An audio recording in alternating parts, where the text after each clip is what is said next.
क्या तुम भी एक स्टूडेंट हो जिसे किसी भी चीज को याद करने में बहुत टाइम लगता है, जिसकी वजह से तुम्हारे एग्जाम में भी अच्छे मार्क्स नहीं आ पाते और तुम इतनी मेहनत करने के बाद भी उन बच्चों से पीछे रह जाते हो जो तुमसे भी कम मेहनत करते हैं। लेकिन क्या हो अगर मैं तुमसे कहूँ कि तुम कम मेहनत करके भी उन बच्चों से ज्यादा मार्क्स ला पाओगे जो तुमसे ज्यादा पढ़ते हैं। तो अब तुम कहोगे कि यह कैसे हो सकता है, जो बच्चा ज्यादा मेहनत करता है उसके ज्यादा मार्क्स आते हैं और जो बच्चा कम मेहनत करता है उसके कम मार्क्स आते हैं। लेकिन अगर मैं तुमसे कहूँ कि यह बात पूरी तरह से सच नहीं है। तुम्हारे आसपास या स्कूल में कुछ बच्चे ऐसे भी होंगे जो पढ़ते तो बहुत हैं लेकिन उतने अच्छे मार्क्स नहीं ला पाते, और वहीं पर कुछ बच्चे ऐसे भी होंगे जो पढ़ते तो बहुत कम है लेकिन मार्क्स अच्छे लाते हैं। अब तुम कहोगे कि हम कैसे कम समय में पढ़कर अच्छे मार्क्स लाएं, क्योंकि हमें तो कोई भी चीज जल्दी याद ही नहीं होती। कमी तुम्हारे पढ़ने में नहीं बल्कि तुम्हारे पढ़ने के पैटर्न में है। तुम गलत तरीके से पढ़ते हो, इसी वजह से तुम्हें कोई भी चीज जल्दी याद नहीं हो पाती। लेकिन क्या हो अगर मैं तुमसे कहूँ कि तुम किसी भी चीज को पहले से 10x जल्दी याद कर सकोगे और उसे लंबे समय तक याद भी रख सकोगे। तो आज की इस वीडियो में मैं तुम्हें कुछ ऐसी साइंटिफिक टेक्निक बताऊंगा जिससे तुम भी कम समय में पढ़कर अच्छे मार्क्स ला पाओगे। तो चलिए शुरू करते हैं।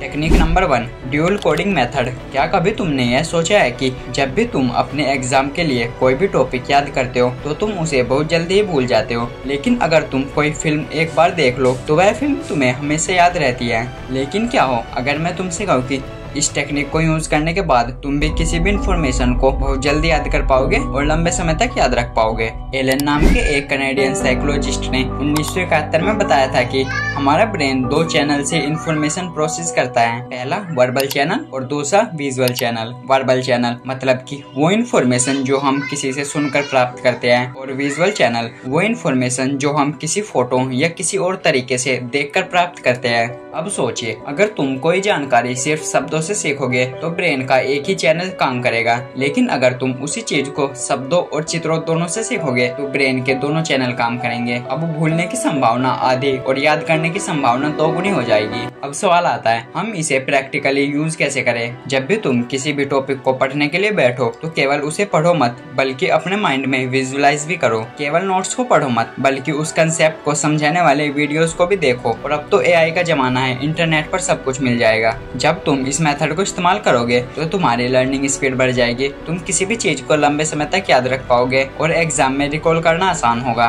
तो अगली बार जब भी तुम किसी भी टॉपिक को याद करो तो इस टेक्निक का यूज जरूर करो और देखो कि क्या तुम किसी भी टॉपिक को पहले से जल्दी याद कर पा रहे हो या नहीं।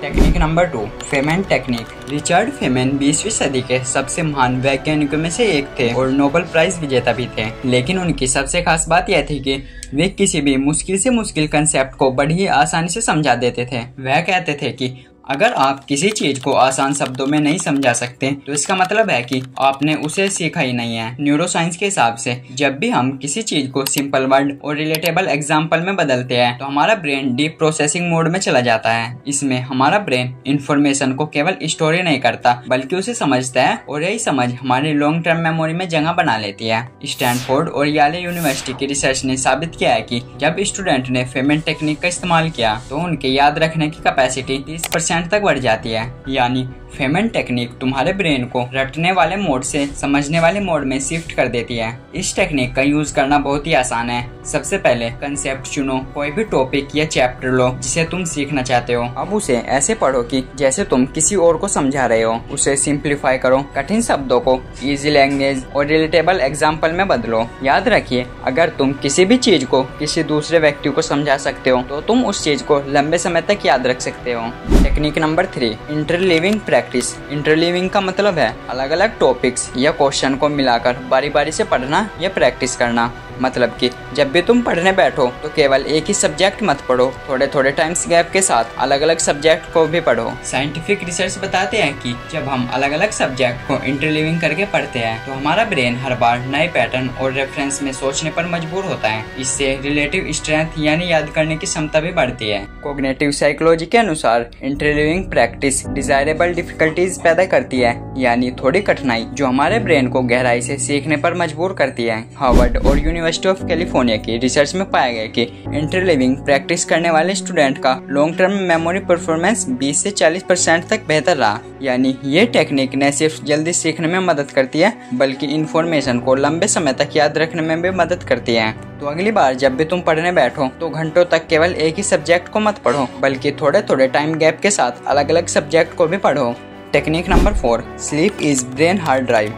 क्या हो अगर मैं तुमसे कहूँ कि सोना तुम्हारे ब्रेन को स्ट्रॉन्ग बनाता है, तो अब तुम कहोगे कि हम तो बहुत सोते हैं, तो फिर हमारा ब्रेन स्ट्रॉन्ग क्यों नहीं है? और मैं कहूँगा सोना ब्रेन को स्ट्रॉन्ग तो बनाता है, लेकिन ऐसे नहीं जैसे तुम सोते हो। रात को 12 बजे तक फोन देखना, 1 बजे सोना और सुबह 9 बजे उठना, बल्कि एक प्रॉपर वे में स्लीप लेना ब्रेन को स्ट्रॉन्ग बनाता है। साइंटिस्ट भी बताते हैं कि जब हम सोते हैं तो हमारे ब्रेन में हिप्पोकैम्पस सारी इन्फॉर्मेशन को स्टोर करता है और फिर उसे ब्रेन के दूसरे पार्ट में भेज देता है, ताकि वो हमें हमेशा के लिए याद रहे। इसी वजह से अच्छी नींद से हम नई चीजें जल्दी सीख सकते हैं और लंबे समय तक याद भी रख सकते हैं। अच्छी नींद का मतलब ज्यादा देर तक सोने से नहीं, बल्कि 7 से 8 घंटे शांति से सोने से है। एक रिसर्च में यह पाया गया कि जो स्टूडेंट रोज 7 से 8 घंटे की नींद लेते हैं, उनका पढ़ाई में परफॉर्मेंस उन बच्चों से अच्छा होता है जो देर रात तक जागकर पढ़ते हैं। जागकर बार बार पढ़ाई करने से अच्छा होता है पढ़ाई करके सो जाना, क्योंकि नींद में ही दिमाग उस जानकारी को व्यवस्थित करता है। तो ये थी वे 4 साइंटिफिक टेक्निक जिनकी मदद से तुम किसी भी चीज को जल्दी याद कर सकते हो और लंबे समय तक याद रख सकते हो।